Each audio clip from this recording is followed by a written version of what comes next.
Mas eu queria entender a sua visão, como que você enxerga, né, neste cenário em que ainda se discute muito essa transição energética, mas uma dependência muito forte das nações ainda em relação ao combustível fóssil, e como que isso, né, de certa forma, pode acabar afetando nós aqui?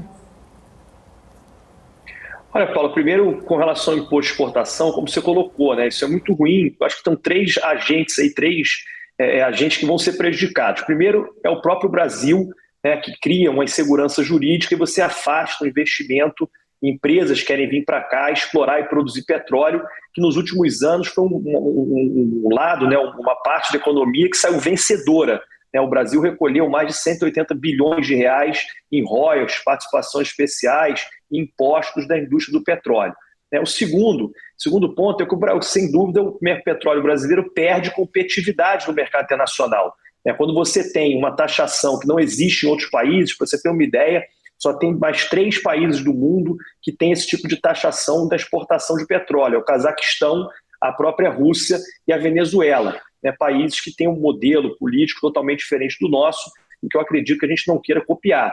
E o terceiro ponto são as próprias empresas, porque dado que elas não conseguem, o mercado é global de petróleo, elas não conseguem repassar muitas vezes esse custo acaba sendo internalizado, como o próprio ministro da Fazenda, Fernando Haddad, falou, que para a Petrobras, no caso, corresponde a 1% do lucro. Eu não fiz a conta, mas foi o que ele falou na entrevista coletiva. Então, acho que esses 3 agentes são sempre prejudicados, ou seja, o setor inteiro prejudicado com esse tipo de medida. Agora, com relação à dependência do mundo do petróleo, eu gosto de usar muito uma frase do ministro saudita, que dizia que a idade da pedra não acabou por falta de pedra. E a era do petróleo não vai acabar por falta de petróleo. São novos combustíveis, novas fontes de energia que vão sendo substituídas, vão sendo colocadas e substituindo o combustível fóssil. Mas, sem dúvida, o combustível fóssil ainda eu acho que vai ser por algum tempo, muito importante para a vida de todo mundo. Se a gente olhar e pegar em comparação, por exemplo, países da África, que hoje tem mais de 600 milhões de pessoas sem luz. Essas pessoas talvez não estão tão preocupadas em gerar energia renovável mais cara, elas preferem consumir petróleo.